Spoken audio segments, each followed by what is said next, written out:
Hello, thank you so much for coming to the Art of the Oracle this morning. I am switching things up. For some reason, I felt like the energy shifted after the holidays, which I guess in actuality, I'm sure it did. But it also, like the cards that I was using, didn't feel, they weren't drawing me in.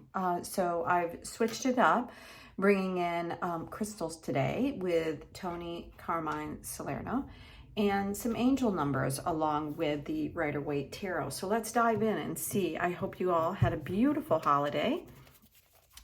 Let's find out what message is coming through today. So rhodochrosite, the beautiful color in this reminds me of, obviously, of love and what we find in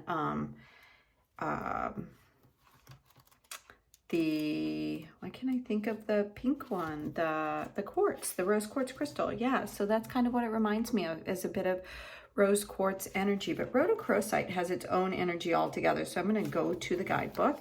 And what it says about rhodochrosite is that it involves relationships, which I guess does have some of that energy in of rose quartz crystal, compassion, blessings, love, and joy, which is similar, I would say, to that energy. Maybe that's why I was picking up on that energy.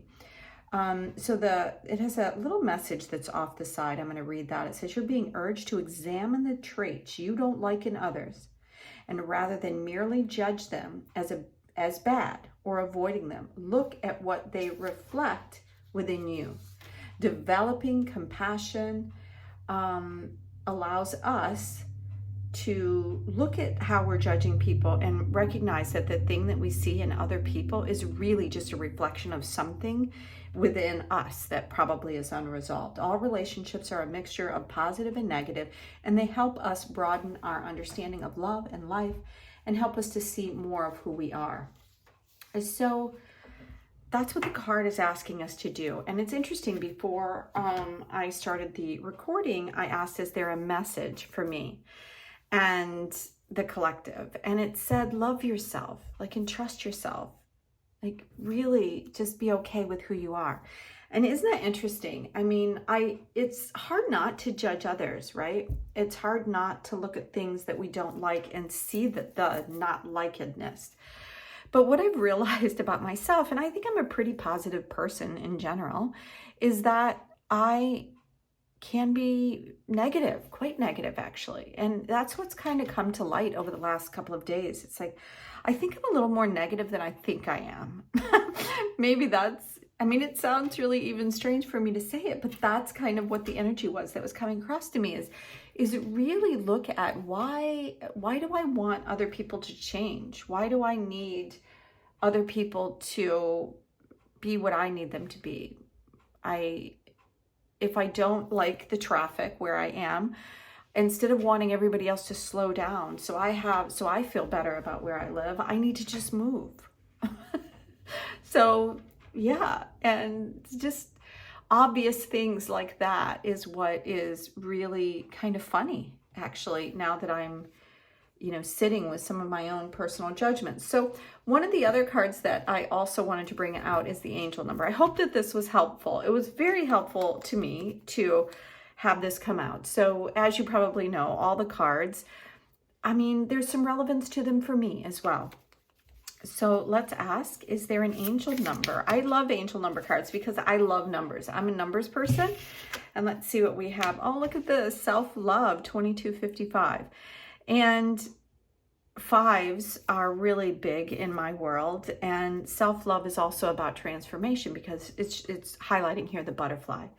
So when things come together with these two, this divine twos and the divine fives, it's about something really like an aha moment is what I'm feeling, is an aha moment to help you change the way that you see yourself. Because when we see ourselves with a little more grace and gratitude and love, then we can see that in other people as well. And the judgment and those things that I was talking about here with this rhodochrosite crystal is when we become aware more of the love and less of the judgment, and we allow that to kind of seep into our life, that's what comes to us. is not, I mean, I want to change my environment. So therefore, I'm seeing all the things that are wrong with my environment, right?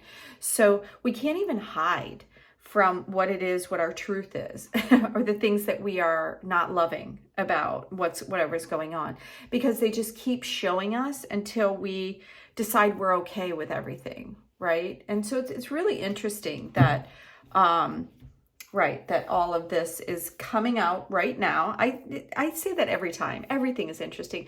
I learn so much from reading the cards and from having the opportunity to do this. So thank you all for sharing this kind of journey that I'm having and for coming along to see if there's a little something that you can take away as well. So I really appreciate you being here. Let's dive into the tarot cards and see if we can get a final message here from the tarot. I think that one wants to come out. Okay, so that's the Seven of Wands, and this is typically, I mean, and I see it really big here. So what this is saying is that it's reinforcing that feeling like that we are wanting. These are things outside. If you look at the way he's got this cross his body because he wants to protect himself of all these things down below. And these are, I love so much tarot. If you really listen to it, there's so much wisdom in it. It's like these things are literally down below. I was telling you what I was seeing. These is below him. It's beneath him, meaning that all these little things that you feel like you can't change or that you have to live with, you don't. And protect yourself, guard yourself. It's a lot of times about your own limitations. And these things that you think are limitations or things that you don't love really can be changed at any time. And the Seven of Wands, this is about your energy. And sevens to me are around, it's a choice point. So you have a choice right now. There's a point in your world. It's asking you with this 2255 to really change something in a big way about how it is, what you are experiencing in the world. Twos are about coming together.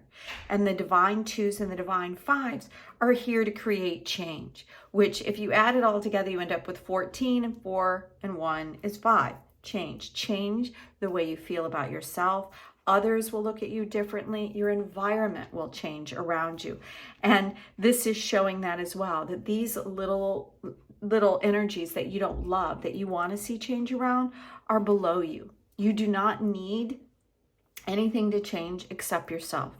And rhodochrosite has also, so all of these cards are working together in a big way to show us that there's nothing that needs to change except for ourselves, our own perspective. If there's something that we're not appreciating, we look at the thing, ask, why don't we appreciate that thing?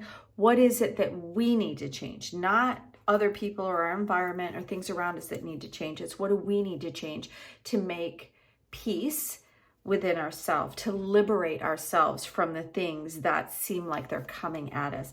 So I'm going to see if there's anything else. I think that's a pretty full message here, but we may have one more card. Is there anything else here? Okay. I'm going to take these two cards for additional message. Well, there's actually 3 cards here. So I think, so look at this message as twofold. So the first message is about self-love and really learning that anything that we don't like outside of ourselves is really just pointing to something that is not true to us on the inside. The Nine of Cups is satisfaction. It's about having all the things that you want and feeling really good about it. So let's change our perspective, feel really good about what's going on, because the Eight of Pentacles is around the things that we're doing. So I think that once we change this attitude and we start really like embracing all this love, what we do is going to change, and it's going to change very quickly in a big way, because we have the Chariot. The last card here with the Chariot is saying that it's a major arcana card, and it is, you know, it's a really big deal. It's a really big move, and it's going to change our whole world. This Chariot card shows like he has this 8-sided star on top of him, and it just shows that he's aware of how he interacts with the world. So I hope this reading is helpful for you this morning. Thank you so much once again for being here at the Art of the Oracle. I appreciate you. I appreciate the cards and what they bring out just as much as you do. So again, thank you. And I'm going to do a 3-card pick a card reading, so we have like a little glimpse into 2026. So until tomorrow, have a beautiful day. Bye now.